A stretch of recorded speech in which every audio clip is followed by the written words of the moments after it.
Last mission. Final boss mode.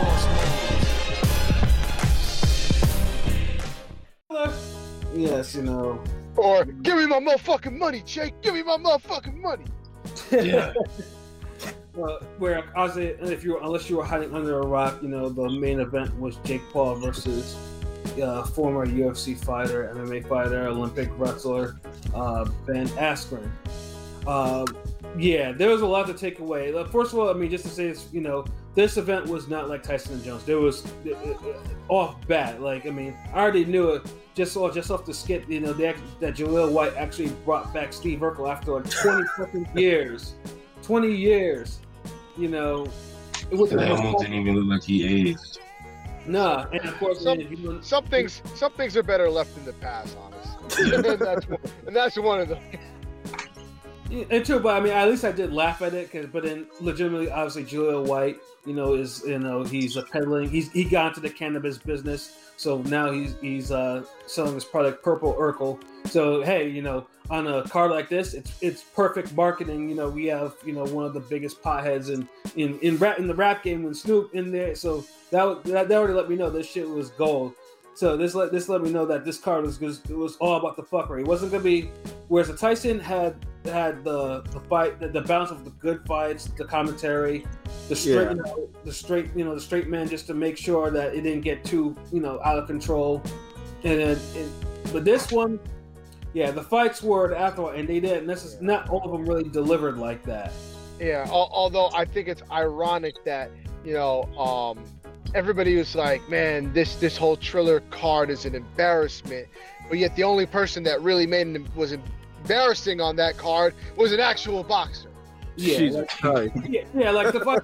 Like, let's put it this way. I mean, the first of the celebrity fights, you know, Raycon, the reggaeton star, he got bodied because he looked like he didn't spend not 1 minute in the gym, which I was like, yeah, body this dude. And then, you know, we got he got his ass whooped, actually. That was a bad beating. Crazy. And dude was kind of taking it easy on him too. That's the crazy part. Dude was kind of at least giving a little bit of, you know, leeway. Yeah, but the second round though, he was like, "Fuck that!" Yeah, he started hitting him with some heat, and I was like, "Okay, this dude's gonna." Yeah, luckily Raycon quit in the corner before, you know, because if he came out for that round, he was probably gonna go to sleep. And I was like, "Oh, he didn't go to sleep." I wanted to. He was embarrassing my eyesight by the way he was fighting. So, you know, and then of course we got the gentleman's agreement with Steve Cunningham and Frank Mir, where we enter Oscar De La Hoya and cocaine. Now I was telling LB before. Now Triller has his way of bringing up certain behaviors of people. I was telling LB, this reminded me of, like, let's just say someone in the WWF, you know, they got started with a shitty gimmick or whatever, and they didn't get over and they were booed. But they go to something like ECW and they change the whole style up and to become hardcore and this, that, and the third. You mean Shane Douglas? Yeah. Stone Cold. Or Doink the Clown. Doink the Clown became psychotic in ECW, you know, after just being a regular ass bad guy in WWF. Oscar came to Triller. Like, I mean, funny things too, like, you didn't see, you know, okay, you know, because Oscar's, you know, he's supposed to fight on July 3rd. And then dude, you know, Ray Flores is trying to get him, you know, have a whole regular old square interview with dude. And then, you know, Oscar, all I know is it's going to be a fucking fight. He was on one, man. Jesus. Yeah, and then after that, it just delved in, like, during the whole fight, and then we found out too that the fighters could actually hear him. They hear him go off. Oscar was gone. Like, you know, Oscar was drunk. He was drunk and he was high. Now he wasn't. I don't think he was weed high, because weed doesn't make people act the way he was acting. Some people. Yeah, he was drunk. He was just gone. Yeah, he was too hyper for the weed. I think, you know, it was a little liquor and a little bit of some other stuff that he's famous for. You know, something that you gotta, like, sniff a little bit. You know what I'm saying? Take it to the brain. Yeah, dude was nonsensical. At first, it was like, you know, like Tyson, I love you, and then him not knowing how old he is. Then he's 48, but he's 56, and then afterwards, you know, some other stuff came out of that P was discussing about, you know, when it got to Steve Cunningham's body. And his body. And he's beautiful. Pause. He's a guy. He's Adonis. Yeah. This ain't Harlem talk. Like, He was going off like in the Biggie thing is like I seen a tweet I think yesterday where Steve Cunningham was like, even though he didn't even get mad at Oscar for all the shit he was saying, like even though people was like felt it was disrespectful, like he realized the whole setting and the vibe is different, so like he was cool and Oscar's still one of his favorite boxers, and because that's the thing is like Oscar had some love-hate relationship with the whole you fawning over the man's body, and then you know why Steve Cunningham has 9 losses? Yeah, exactly. Yeah, I seen that. Yeah. First he was propping him up, but it was just so weird how he was like propping him up at first, and then he just started shitting him out of nowhere. Yeah, because he has no chin. He has 9 losses. He has no chin. Yeah, I was like Oscar. I was just like, wow. So, I mean, it's bad because how you gonna like that? I felt like that was a little rude because I'm like I never like to see somebody like great, like kind of shit on somebody that's very good or just good, because it's almost like I don't know. It's just kind of. This is right. Yeah, I mean, let's put it. I mean, the fight. I mean, obviously, the Mirror Cunningham fight was dry. I mean, Cunningham was boxing like it was like a sparring session. Cunningham was doing what he was doing. True. So Oscar. I mean, dude just came in on short notice, and it looked like it. But he was like, "Oh, it's all I need to do." Yeah, and Oscar, I think he could have pushed in and really beat up dude and got him out of there. But I think Cunningham was having fun though, actually. Yeah, at times it would seem like it was kind of a semi-gentleman's agreement. I don't know. Yeah. I mean, dude got 100 racks to box for like 6 rounds. Yeah, and then on top of that, sign me up. I mean, on top of that, he probably also got some added pay-per-view money. So I mean. Yeah. So Duke could have made about maybe almost like $500,000, give or take, depending on whatever his cut is or percentage or points or exactly. Whatever. And you fighting an opponent that you know ain't gonna do shit to you. Yeah, no. Like, is anybody turning that down? Like, I mean, if you're getting all that money, then you can have Oscar butcher his name, calling this nigga USSR. Like, this nigga ain't no Russian. Yeah, I saw that. I'm like, USSR doesn't exist anymore. And then between that and between that and telling the cameraman to put my face on screen more, and then saying the word baby. Let's go, baby. Baby, you get hit, baby. Might as well go on your shield, baby. It's like, yo, this nigga is gone, son. Like, like Twitter was just like, Twitter's like, they had to remove it after that fight. Like he made Cunningham fight more entertaining. Yeah, he did. He saved it. Yeah, he gave it a Coke Boy Oscar stimulus. The fucking the Gonzo Bosco 100. That shit was hilarious. Yeah, that fight was gonna pass out.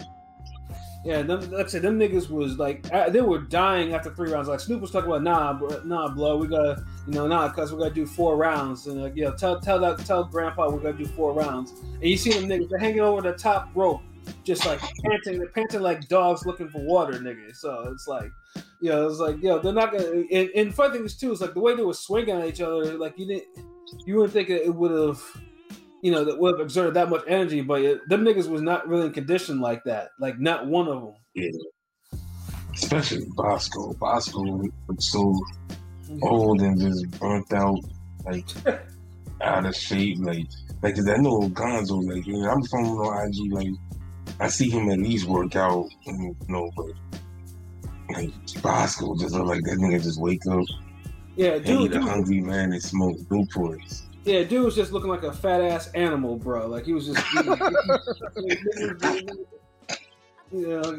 dude had nothing too. Like I mean, you could even use his size.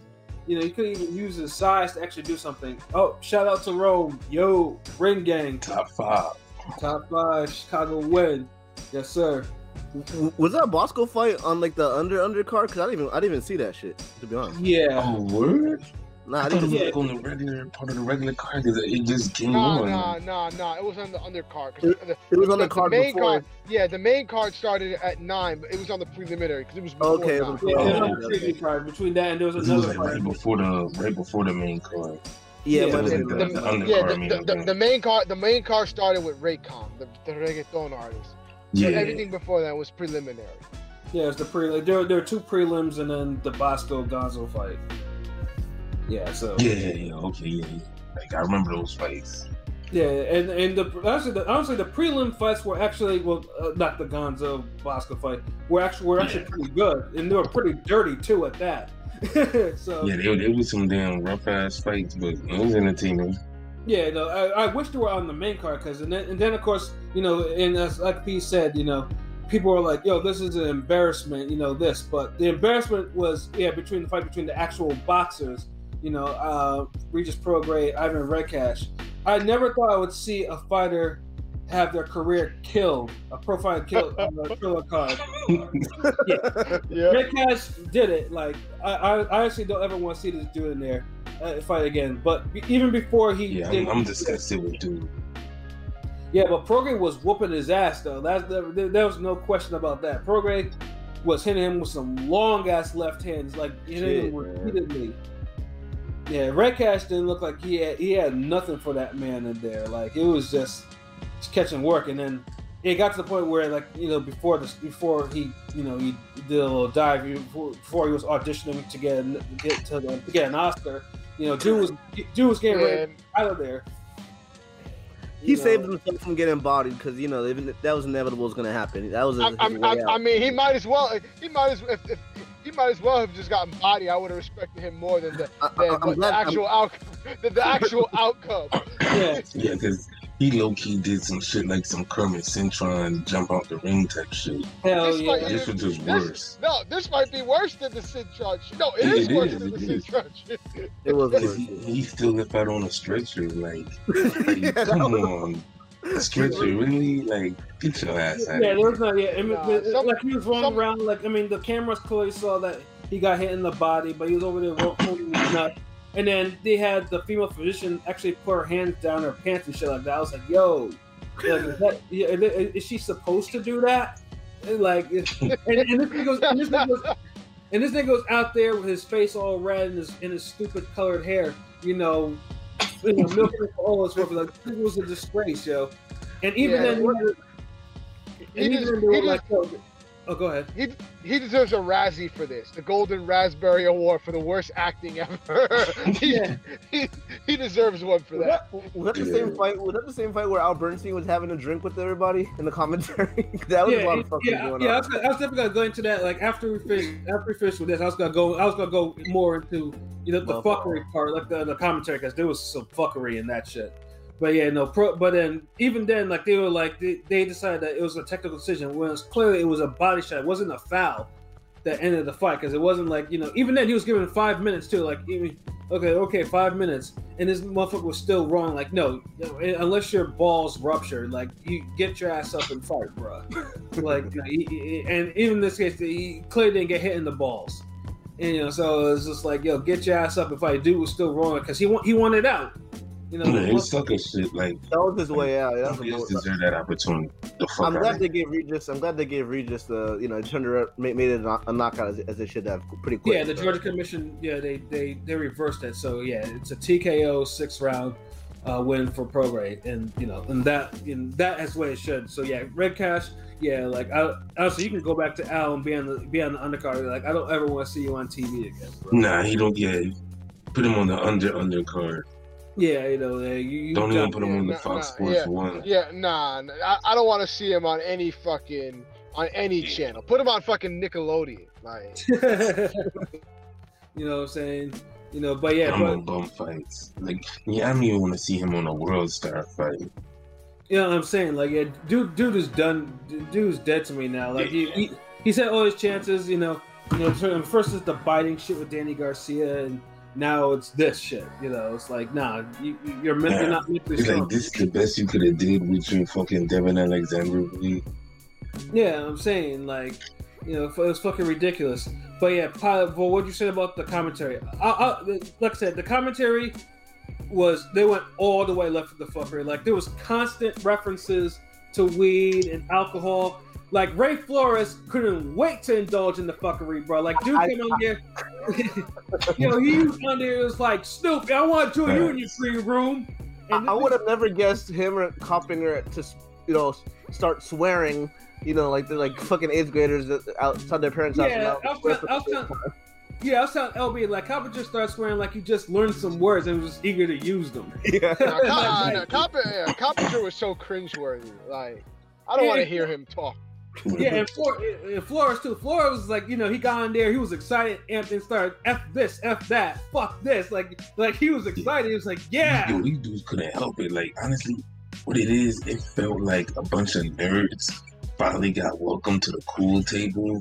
And so they couldn't help themselves. Like I even going a little further, I was reading on like Doug Mailbag the other day, and I think someone commented about it, and he made a good analogy. Like, he said the first time it worked better with on the Tyson Jones card because everybody kind of stayed in their lane. Like, Snoop was like the class clown, and so jokes would bounce off of him, and he would feed other people and whatever. And it just vibed, and everybody had their moments. Like, with this shit, it was like a free for all. Everybody wanted to be on some new class clown shit. Yeah, and then it didn't help. Like, on air, they were smoking on air, they were drinking on air, and then a nigga named Crime Faces. I was like, who the fuck is Crime Faces, nigga? I found out later. Like, he has a pretty popular Instagram page where he does voiceovers over fuckery that gets sent to him. Like niggas that do crimes or fights or whatever, he does voiceovers for them. So that's how I found out like how he. Oh wow. Yeah. So yeah, social media shit. That's Triller shit right there. That's all they had. Oh shit! Shout out to my nigga Keith Soprano. Salute, Keith. But yeah, no. Yeah, but yeah, they were indulging in so much fuckery, like and they had Pete Davidson. He was walking around there. I mean, he was blowing smoke in Al Bernstein's face. Like, honestly, I'm sure Al Bernstein was like, "What the fuck did I sign myself?" Yeah, he was cool. Like, he was being the straight man in the all shit. Like, he was doing doing his thing while Ray Flores was just like, ha ha ha, fuck. And at least Al even toasted up. He said, "I'll never do this, but toasted up. I'll take a drink or whatever." That was dope. Yeah, yeah. I mean, Al, he was getting contact high too. So like even there, and you could tell this dude was, he was getting a little affected because he indulged a little bit. Like, even he couldn't help it. But like I said, when you have Pete Davidson in there, and he's over there walking back and forth and talking all types of shit. Talking about Jake Paul's problems. And and then you have Ric Flair. Skied up again. And he's judging a slapping contest. Was he reffing that shit or something? I don't know. Yeah. He was hyping that shit up. Fake ass guns. And then the worst thing of the whole fucking night was the music performances. I'm sorry, the music fucking performances. Yeah. I get it. I mean, the first event, like, they mixed the music and the boxing perfectly. Saweetie is trash. Saweetie is fucking trash. Like, I'm sorry. Like, I mean, before that, I always wonder, like, why am I hearing Saweetie? Why is they saying Saweetie? I mean, she kind of cute, but she's trash. Her music is trash. Yeah, it's like nothing musically appealing comes from her. Yeah, it's just a bunch of hard production, like a bunch of dope beats, and here we have someone for you to look at. Yeah, like her rhymes are a struggle. She couldn't remember her lip sync line. She couldn't lip sync. She can't dance. She couldn't even dance sexy. Like I was just like, we can't even put you in the strip club. She couldn't wear a fake ass. Nah, absolutely not. Her whole aura is fucking a studio thought. She's basically a studio thought. Yeah, pretty much. And then of course, like the segment with her, putting hot Cheetos on pizza and then putting, talking about putting noodle seasoning. Cringe. Like I threw up in my mouth. I was like, yo, this bitch has no discipline. What the fuck? Like, she tried too hard with that shit. Like, Yeah. Now look, you don't know light skinned niggas gotta be all extra and shit. And I'm speaking as a light skinned nigga saying that. I'm just saying, like, come on, like the shit she was doing, like, fuck out of here. Like, it's extra shit. Yeah, and then between that and her performances was like she had like 3, and then Doja Cat. Like I don't want to talk. I don't want to listen to no damn Doja Cat during the fight card. Like she had 2 sets. You know what I'm saying? Like yeah, well, one was like a feature, and then they was like, you know what, you deserve your own set. Yeah, exactly. Yeah, and then and of course, I mean, then obviously they had Mount Westmore, the group, with E40, who performed well enough, and so did Too Short. But Ice Cube kind of disappointed me because he went from Today Was a Good Day to that fucking song I fucking hate. From the Don Mega era.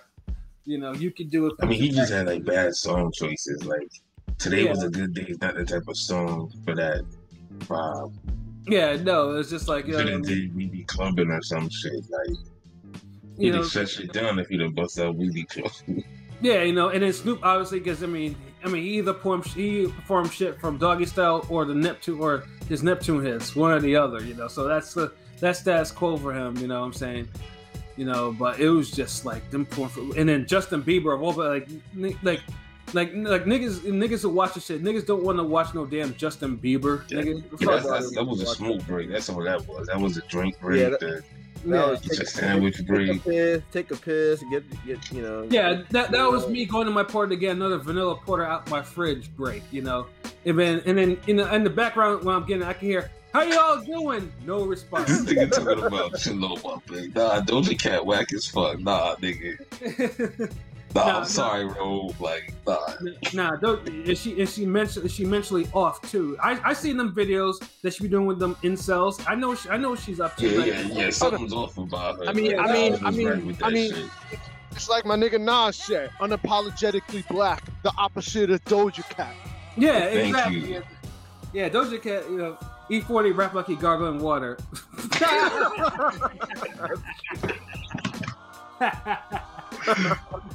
That nigga's a Bay Area legend. We're gonna have to just come up off of that weaponization. People's like, you might just back up off of that. Water, that's hilarious. For our West Coast, our West Coast people's man, you got to excuse Rome, man. He be saying some stuff sometimes. Yeah. That nigga had like the hardest performance of the night. Like the fuck out of here. He did. He really did. E40 held it down. Like everybody else was just like milking that shit. Like it's like it was. The music performances like Snoop. Like all you need is maybe 2-3 at tops, and then get them like 2 songs, whatever. And and also, man, like gauge your audience. Gauge where you're at. I know me and Elby had this conversation off this cast too. It's just like, like you're in Georgia, get some Georgia artists in that place, bro. Like, they could have gotten a lot more hyper in there. That's what I'm saying. Like niggas should have had Migos or something. Now the only one who I'm not shitting on either was Black Keys, and only because I appreciate cats who play instruments and shit like that. So I'm cool with that. So I was cool with that. Although 3 long songs was a little bit too much in the intro. Like, nah, like, Yo, these niggas was having whole album release parties in between the fucking fights. Yeah, I'm saying, like, he's like, hold on, we got track number 12 way right here. It's way too much concert, not enough fighting, right? Basically. Yeah, what I'm saying? Like, the balance was off in there. Like, the fuckery was, like, went all the way left. Like, they got all in the fuckery. And then, and the music, they went all in on it, but the fights didn't deliver in the way that we wanted to, which brings us to our main event. Everyone was pretty much, now obviously, this fight is watched closely because MMA people are like, they can't stand Jake Paul, and then boxing people can't really stand Jake Paul. He's taking all our money. Yeah, it's taking all the money. Yeah, that was it. On Twitter, that's all that is on Twitter. Because y'all hoes ain't fighting each other. That's why. Yeah, that's why. Keep pump faking. Yeah, that's why Jake Paul is is one of the hottest niggas in boxing, and that's sad to say because it's true. Like cleaning up boxing right now. You just sweeping up all this money. Yeah, what I'm saying? Like, I mean, imagine that he's he has a pay-per-view, and the shit's obviously gonna sell 1 million. I mean, it's going to because it's still buzzing. You know what I mean? Yeah. So it's, you know, He the new stimulus package. Like, he's honestly the new stimulus package. Like, yeah, like that's why all the MMA fighters right now on Twitter, like, it's like, you know, they're calling them all types of bitches and pussies and shit like that because they all know what time it is now. You knew this was gonna happen. You know this was gonna happen though. Yeah, honestly, he making boxing look good because MMA dudes think they could just come over here and fucking fight a novice level boxer and their hands is like trash. Yeah, and he's also making boxing look bad because the cats that you do want to have as competition, they're too busy saying, "Oh, I'm A side, B side shit." Oh, no, I'm we do. Oh no, he's not ready. Even though he be the former champ that was in my that trains out of my gym. Yeah, no, he's on the other side of the Crawford. You know, yeah, you like boxing. You know, the people that are behind boxing. You caused this issue. That you allowed a Jake Paul to come in and take this lane, and now he has his own lane in this. And it's not gonna stop other YouTubers either from getting down because unfortunately it's actually pretty popular for whatever reason, which I don't even, it baffles my mind. I mean, it got to the point where, you know, I might start doing MMA so I can get a fight with Jake Paul on some surprise shit. You know what I'm saying? Like, it's bad enough. Like, if Ring In gets our YouTube, you know, wrap up, we could probably is like, you know what, Jake Paul, I want to fight you. Yeah. Like, you know, take your pick. It's like 9 of us. So, like, you know what I'm saying? I want a bag for this shit, nigga. I want $1 million. Yeah, let me get some Triller money. Let me get some of this commentary money. Yeah, you know, let me get some. You know, y'all took the whole podcast format we got it. Just put a boxing event on. Yeah. Before we go into the fight, yeah, that's another thing that me and LB were talking about too. Is like the commentary. Like, you know, the commentary, like they did something. They sound just like us. Like, that's how we discuss the shit. Like how we discuss fighting. Like with the jokes, with the Red Cash is just catching lefts. Yeah, Red Cash was catching lefts. These niggas left. was cutting. I'm like, bro, these niggas literally. Like, if we just put our podcast and you played it during a fucking fight, that's what that was. Like, yeah, like they were. And they'll just put shittier music, like you know, we giving you soulful Anarchy beats and shit. Mm-hmm. You know, and they giving you, you know, Saweetie and Doja Cat. I mean, look, if y'all, I mean, I know niggas like the little light skin, you know, eye candy. You know, I feel you, but. You know, if that's the case, then just let us see them, but play other people's music. Yeah, you know what I'm saying? Like, you know, yeah, like you can have them talk about some fights, but yeah, don't let them perform. And yeah, and Snoop, yeah, if you have these people on your show to perform, make sure they actually do some rehearsals, bro. Like Justin Bieber kind of forgot that he had another song he had to perform, and you know he had something.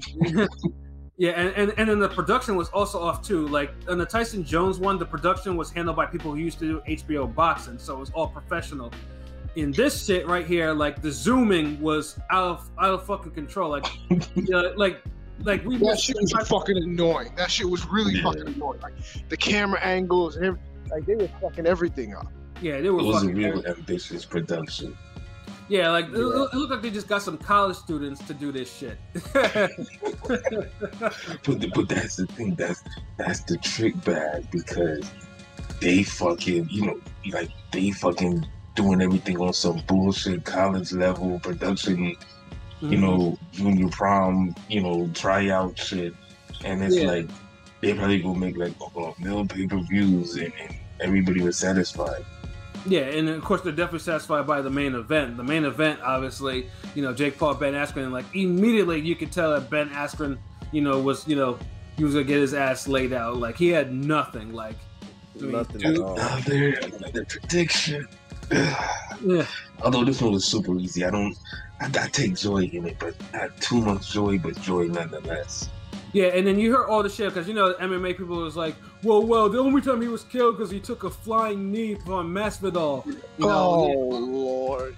Yeah, like if you take a flying knee, you'll knock anybody out. And in this case, it was like, I mean, it happens, you know. And yes, you know, he's known for taking, you know, punches to the face and then winning these fights somehow.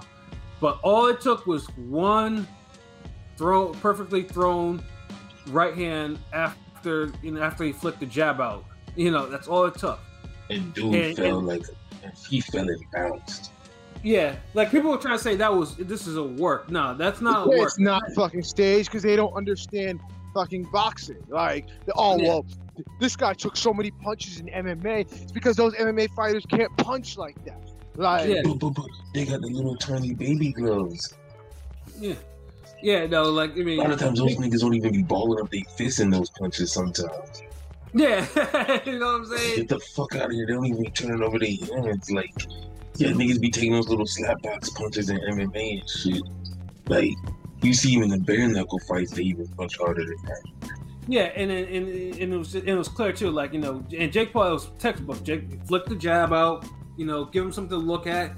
Hit him with the right hand to the temple. They do felt like a ton of bricks. Like the impact, you could see the impact. Like dude's body shook from getting hit in the temple. Like he was I did to him because he did get up, but even the refs seen it like, nah, like you falling off forward and shit. You done. Yeah, you done. Yeah.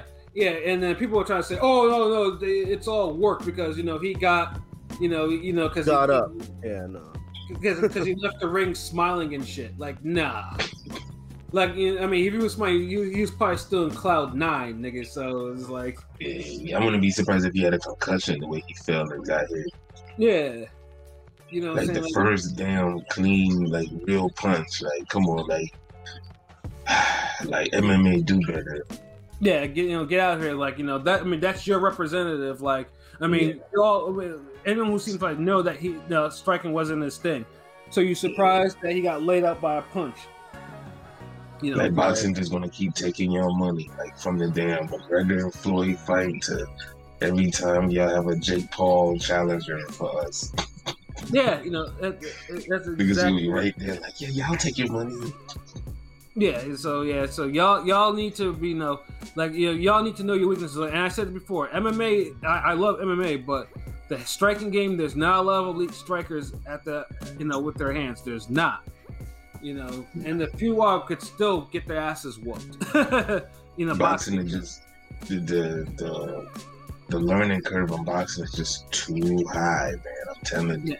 It's a sign. Yeah, boxing is called a sweet science for nothing. Like they y'all know. Come over here, and a guy like Isaac Chalemba will be knocking the shit out of y'all. Exactly. So that's not even the shit on Chalemba because I like his fighting. But as far as taking somebody who's technically sound but not crazy athletic or a power punch or a super speedster, shit like that. Like I think Chris Algieri be bodying cats. Yeah, Chris. Yeah, definitely will be. You know what I'm saying? So I mean, we already seen fucking a boxer, a female boxer, go into UFC and body the number one, female MMA fighter. We saw that. We did. Holly Holm. Sure did. But yeah, like MMA fans, like you. I mean, I don't know why you keep on like. I mean, Jake Paul. I mean, eventually he will be beaten. Because eventually that his matchmaking will probably get to the point where he might roll the dice. Yeah, but it's not gonna be by you. It's not gonna be by any of you MMA cats. Unless they take boxing serious, because for some reason I don't think Jake Paul takes boxing serious, and that match is serious. He takes his craft. He takes the craft serious. That's why I kind of respect. I respect him for it because I can tell he takes the craft serious and puts the work in. You just know that. But I mean, if Fun Things Direct, you gotta love their reaction when they. I mean, the whole commentary team, by then is lit as fuck. Snoop is like $2 million. Give my motherfucking money. Run me my money, Jake. $2 million. I wonder what Al Bernstein thought about all the N words that were flying from some Snoop's mouth.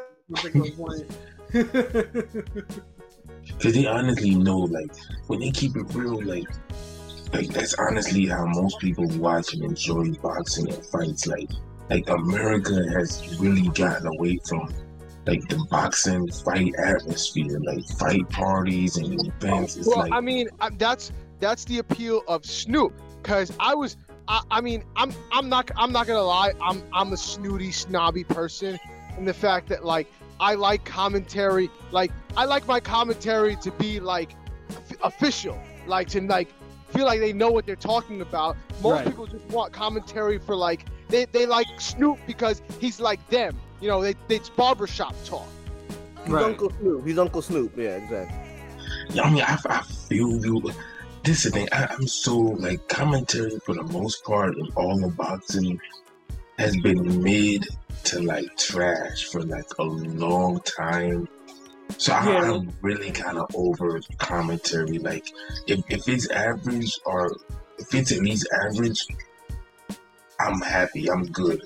It's only when the zone is trash. Yeah, the zone. Yeah, which is 80% of the time. Yeah, no, but even then, like too, like you rarely see you rarely see fuckery on these on commentators on Showtime. Like, I mean, the Showtime, like for the commentary, the most part, it's good, but it's just what it is. It's by the book. I mean, the last time we actually had fuckery in the booth was pretty much when Teddy was in the booth for Top Rank, and then that shit used to be dope, like that energy, like even when Bradley be going on.